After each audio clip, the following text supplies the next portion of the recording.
Hey everyone, today I'm going to be doing a guide on how to hopefully win your set 6 pre-release. Um, I have won a couple of these in my time, and I guess I'm just going to give you guys some tips on what I look at when deck building, and then actually once I have the deck built, some like gameplay tips. So we're just going to start off with the promos, because everyone's going to get these on entry. Some shops might not let you use them. All the ones I've played in, we've been able to use them. So I'm going to include these in here. Um, I think the Vegeta Daima and the King Piccolo are just auto includes. The Broly 2 is pretty good because he's a 25k body, but he's a 10k combo. But obviously this mini Vegeta has on curve, actually matches the curve of removal. So he comes down for 4 and he can remove a 4, and if he sticks, he's removing a 1-drop every single turn. So he has recurring removal, which is really, really strong, which we'll get onto. Um, but yeah, I just think the King Piccolo and Vegeta, if you're able to use your promo packs, those are auto includes, and I think the Vegeta Mini is probably one of the best cards in pre-release actually to play down. So, and then moving on to some more like auto includes, I would call the secret rares. If you pull a secret rare, just throw it in your deck. They are the only two forms of double strike in the set, I believe. I don't think there's any other double strikers, which is really good in pre-release because people know that there aren't double strikers really, so they will be comfortable sitting at 2 life. But if you manage to pull this and just drop this down on them, they're probably not going to be ready for it, and you should just be able to hand dump them and win. Um, it is kind of hard to get to 9 energy in a pre-release consistently. It definitely happens, but you just don't really have any way to ramp really, so it's gonna be hard to get there. But you definitely might be able and should be able to get to 9, probably for like the last turn of the game or setting up the last turn to get this Broly down. But the Goku is really solid if you're able to pull like scissors, paper, rock or anything to use in addition with them. And then moving on, we have some leader locked cards. This really depends on the store that you play at. The stores that I play at are having us use rainbow leaders or the rainbow Goku leader, or it's not even Goku. It's just whatever the rainbow leader is. So the rainbow leader does have all leader names and traits. So any leader locked card in the set will work with the rainbow leader. If you are using specific leaders, like just like leaders from other sets, and you're not using the rainbow leader, then these would not work unless the leader you're using actually matches the name of the card. So this one's just really dependent on where you're playing, but these leader lock cards are very, very strong, which is hence why they're leader locked, obviously. So if you are using the rainbow leaders, I would highly recommend if you pull some of these, throw them in. I just have 4 good leader locked ones highlighted here. There's more leader lock cards in the set, but these are some of the 4 really good ones. So we have the 5-drop Vegeta Mini Daima. This on play minus his cost of the board by 5, and then you draw 3. That's the main thing. You draw 3 cards for 5 energy and stick down a 35k body, which is really strong. And then we have Shuddering Roar, which just KOs a 3-drop, and then you draw a card. So it actually is above curve removal, and it is definitely one of the best removal spells in the set. Um, Having like hard removal is really important in pre-release because it is pretty hard to come by, um, especially in this set. There's not a whole lot of it, so Shuddering Roar is really good. Freeze is good. He's a 0, which kind of sucks. All these cards are zeros actually on the screen, which kind of sucks. But being able to swing 30k with your leader every turn is pretty good. There's not really a way to buff him to 30 to get the activate main effect, but I mean, you don't need it necessarily. It's a cute card if you want to swing 30 with your leader. It's not bad value at all. And then 4-drop 30k Broly is really good because he just KOs a 1-drop. And like I said, any sort of removal is really strong in pre-release. So he's definitely a strong card. He's also a 7-drop permanently. So any removal by cost effect is not really going to work on him because he's a 7-drop.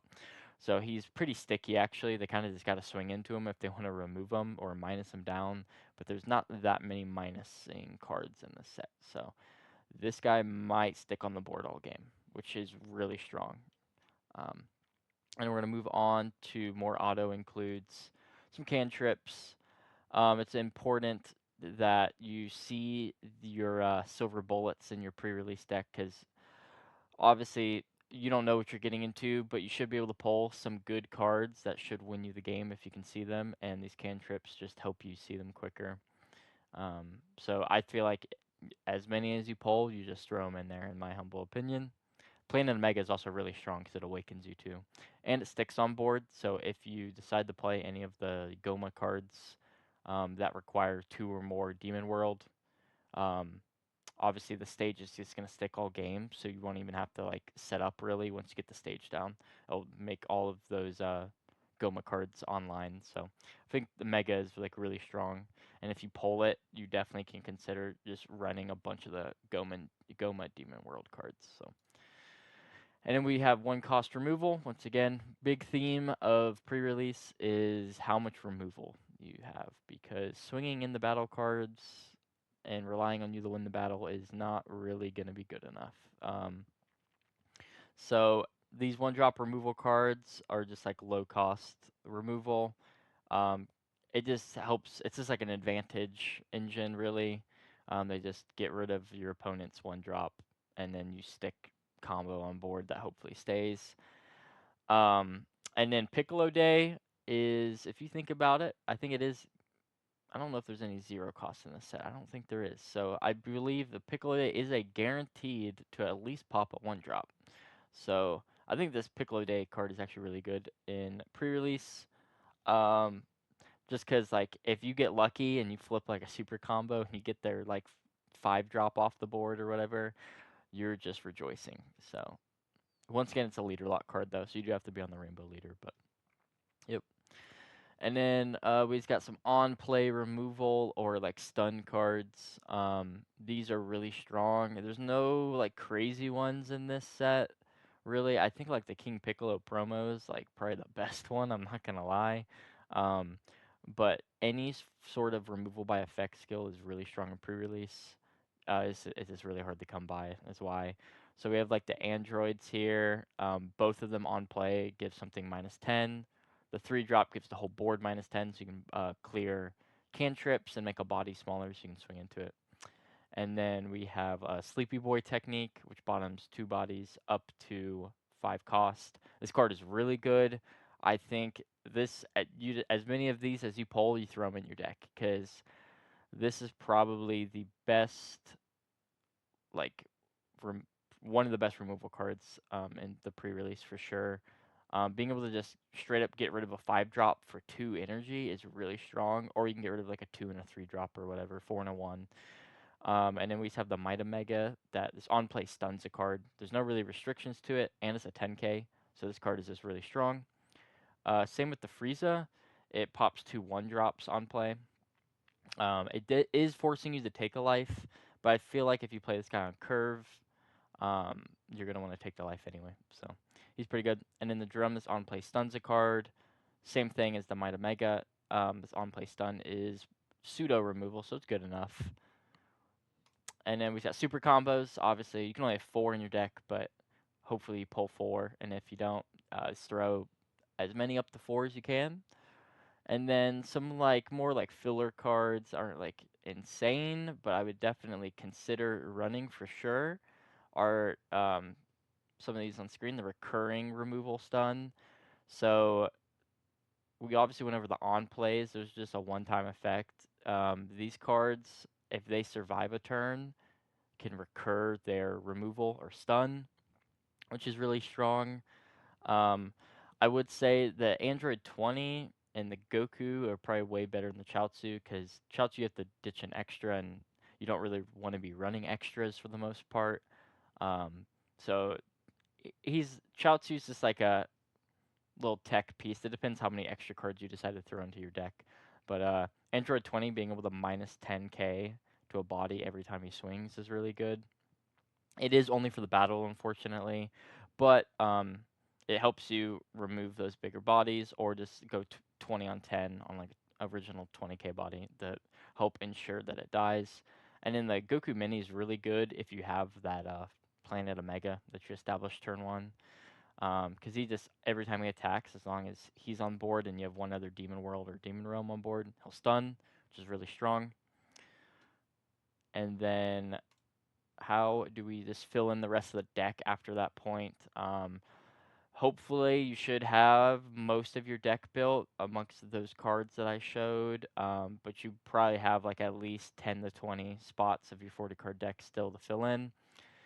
So a good rule of thumb, you fill in with blockers.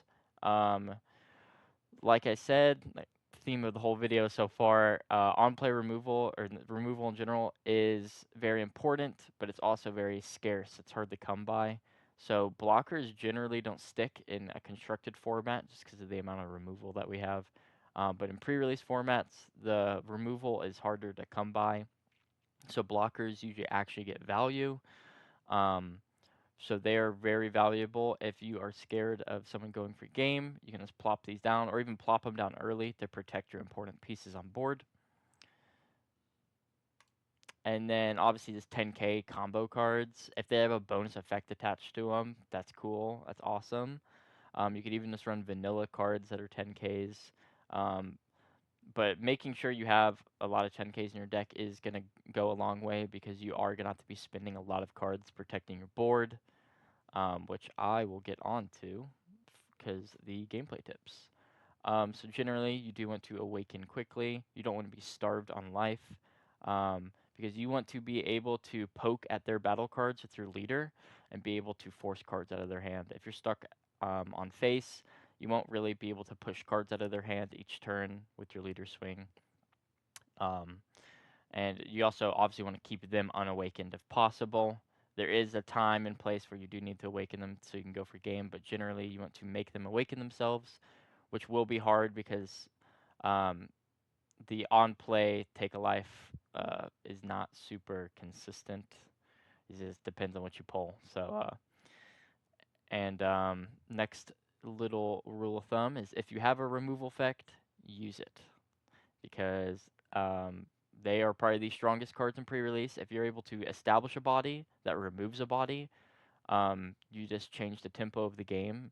And eventually, if you keep doing that enough, you will just out-tempo them completely and they won't be able to catch up. And you'll just run away with the game. And then you do always, for the most part, want to swing at their board if you can, unless you need to get them low life so that you can kill them next turn.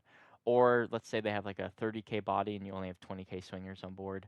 There's no point swinging your 20ks at a 30k and comboing offensively. You're just gonna lose.